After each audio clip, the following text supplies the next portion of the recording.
Students, NCERT class 10 maths में आप सभी का स्वागत है। आज हम प्रश्नावली 1.1 पढ़ेंगे जिसका नाम है वास्तविक संख्याएं। तो इसमें सबसे पहले हम पहला क्वेश्चन करेंगे।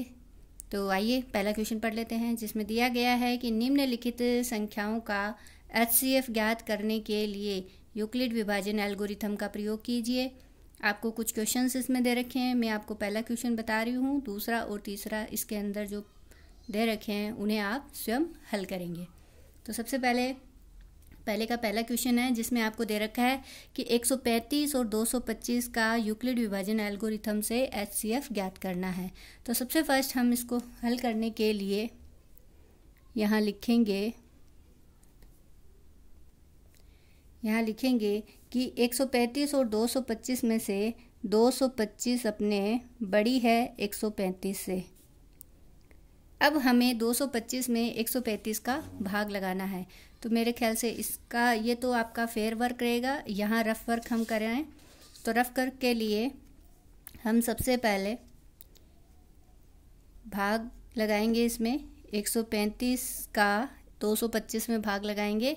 तो जब हम 135 का 225 में भाग लगाते हैं तो भाग एक बार पूरा चला गया और शेषफल अपने पास में बच गया। 5 में से 5 गया 0 और 2 में से 3 जा नहीं सकता, तो इसने 12 में से 3 गया 9, यानी शेषफल बच गया अपने पास में 90।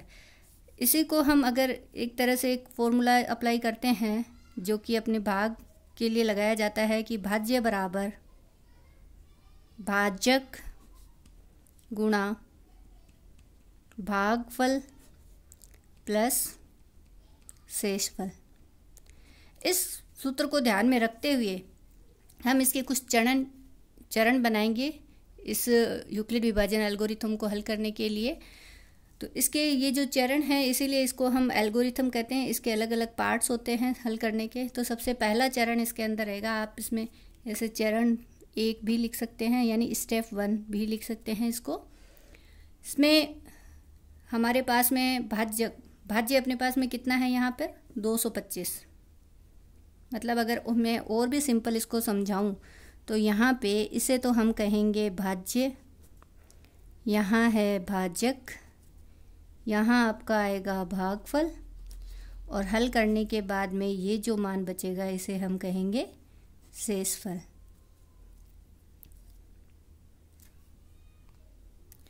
इसके बाद 225 बराबर अपने पास में भाजक है अपने पास 135 इंटू 1 प्लस शेषफल है अपने पास में 90। और अब यहाँ हमें लिखना है कि यहाँ शेषफल कितना है 90 है, तो शेषफल 0 नहीं है। तो यहाँ हम लिखेंगे जहाँ शेषफल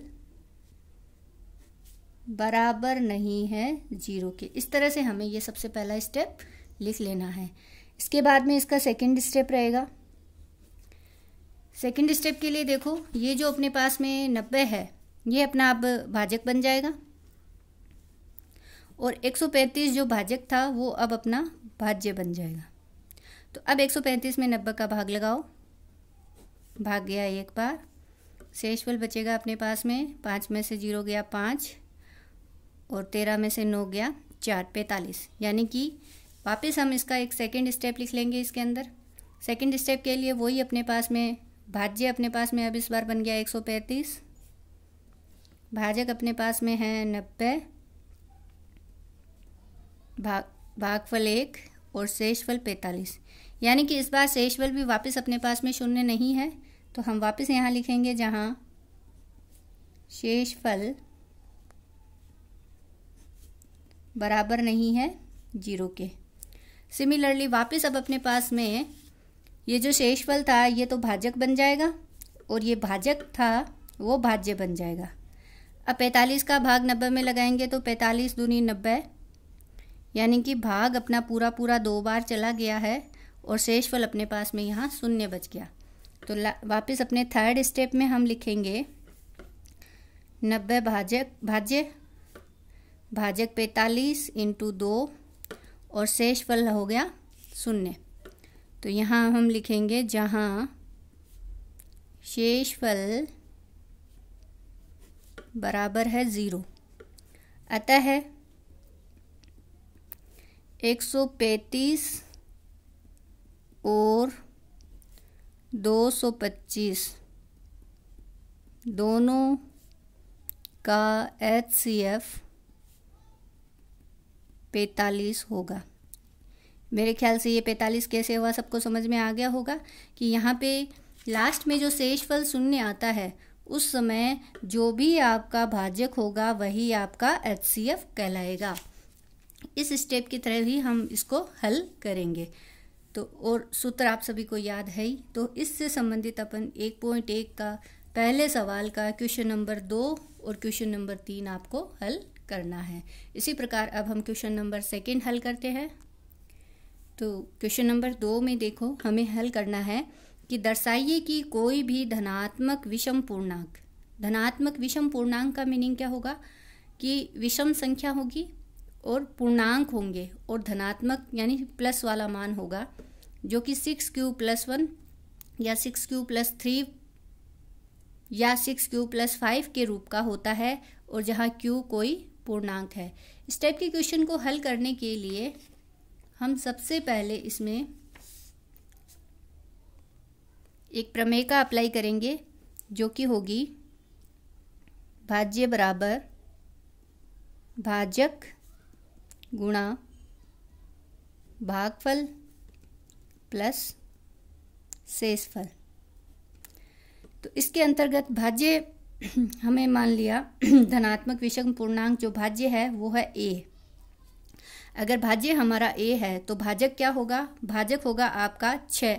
अगर यहाँ 6 दे रखा है तो 6 होगा, 2 दे रखा है तो 2 होगा। इसी के अनुसार हम यहाँ ले लेंगे।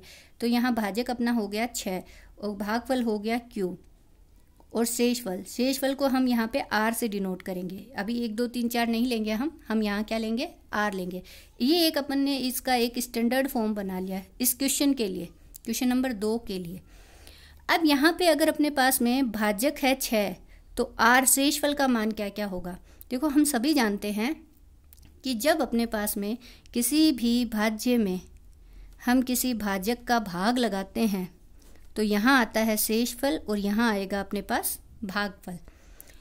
अब ये जो शेषफल है, इस शेषफल का मान कभी भी इस 6 या 6 से बड़ा नहीं हो सकता, है ना? क्योंकि अगर ये 6 हो जाएगा तो वापस इसका भाग चला जाएगा पूरा पूरा और वो भागफल में ऐड हो जाएगा जितनी बार भाग जाएगा। इसीलिए इस r का मान हमेशा 6 से कम ही होगा। तो अब मोस्टली 6 से कम होगा तो 6 से कम कौन कौन से धनात्मक मान आ जाएंगे अपने पास में? क्योंकि भाग लगाते हैं तो 1 2 3 4 में ही लिखेंगे। तो 0 1 2 3 4 और 5। 6 नहीं होगा। क्यों नहीं होगा 6? क्योंकि 6 होते ही तो इसमें पूरा पूरा भाग चला जाएगा। इसलिए इसमें r के मान कहाँ होंगे? ये 5 मान होंगे। तो इस तरह से अपने पास में ये a बराबर 6q+r है और जहाँ r के मान क्या क्या हैं? 0 1 2 3 4 और 5। इस टाइप के सभी सवालों के लिए ये स्टैंडर्ड फॉर्मूला है, ये आपका अप्लाई होगा। अब हम r का मान 0 रखेंगे यहाँ, तो a का मान क्या बन गया? 6q। r का मान 1 रखा तो a का मान क्या बन गया? 6q+1। r का मान 2 रखा तो a का मान बन गया 6q+2। इसी तरह r का मान 3 रखा तो 6q+3। ये मैं एक रफ में आपको समझा रही हूँ। पहले a का मान 4 रखा तो 6q+4। a का मान 5 रखा तो 6q+5। अब हमें प्रश्न में कौन से मान चाहिए? विषम पूर्णांक। तो सबसे पहले हमें चेक करना आना चाहिए कि इन सभी मानों में से सम कौन से हैं और विषम कौन से हैं। 6q सम है या विषम? सम है। सम मतलब ऐसी संख्या जिसमें 2 का पूरा पूरा भाग चला जाए तो वो सम संख्या कहलाती है। तो 6q में 2 का पूरा पूरा भाग जा रहा है, क्योंकि 2 को 6 से काटा तो 6 को 2 से काटा तो 3q आ गया। इसमें क्या भाग जा रहा है? क्या नहीं जा रहा।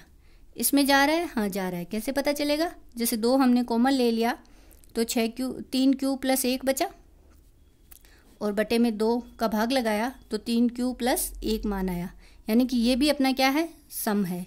ये मान सम है और ये मान भी सम है। सिमिलरली ये विषम है और 6q+ 4 भी सम है क्योंकि 6 क्यूब + 4 में से 2 कॉमन लिया तो 3 क्यूब + 2/2 यानी 2 से 2 कट गया तो मान कितना बचा 3 क्यूब + 2। इसके बाद में 6 क्यूब + 5 भी क्या है विषम है। तो सम और विषम वाले मान हमें क्लियर हो ही गए हैं। अब बस आपको ये समझ में आ चुका है कि ये धनात्मक विषम पूर्णांक के लिए ये स्टैंडर्ड फॉर्म हमें किस तरह से लिखना है। उस सिचुएशन में क्यों यहाँ पे 6 है, इसे 6 को देखते हुए आर के मान हमें आने चाहिए ज्ञात करने। आर के मान आ गए हैं तो उनमें सम और विषम को चेक करना आना चाहिए। अब इस क्वेश्चन को लिखना कैसे है वो आप समझे। जैसे मैंने आपको रफ में समझाया उसी तरह से हमें इस क्वेश्चन को पूरा लिखना है। सबसे पहले हमें लिख लेना है कि माना धनात्मक विषम पूर्णांक ए है, तो धनात्मक विषम पूर्णांक या सिर्फ विषम पूर्णांक हमने ए मान लिया।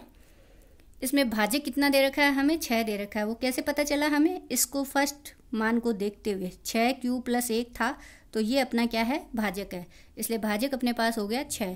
यूक्लिड विभाजन प्रमेय का यानी भाज्य बराबर भाजक गुणा भागफल प्लस शेषफल के हिसाब से ये ए बराबर अपने पास क्या आ गया 6 क्यूब + आर।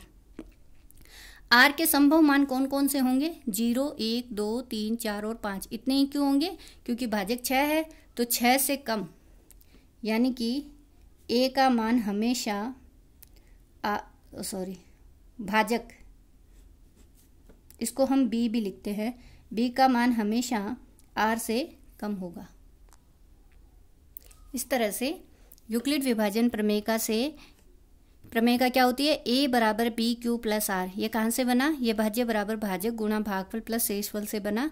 और यहाँ पे आर का मान क्या होगा 0 से बड़ा या बराबर और बी से छोटा। बी मतलब यहाँ पे जैसे इस क्वेश्चन के अकॉर्डिंग बी 6 है तो आर का मान 0 से बड़ा या बराबर या 6 से छोटा ही होगा। इस तरह से आर के संभव मान क्या क्या आ जाएंगे अपने पास में, आर के संभव मान आ जाएंगे 0, 1, 2, 3, 4 और 5 क्योंकि 0 के बराबर होगा और 6 से कम यानी 5 और पूर्णांक है तो कभी ये पॉइंटों में नहीं होंगे। अब हम आर का मान सबसे पहले 0 रखेंगे तो ए का मान 6 क्यूब + 1, 6 क्यूब + 2, 3, 4, 5 इस तरह से ए के मान आ गए अपने पास।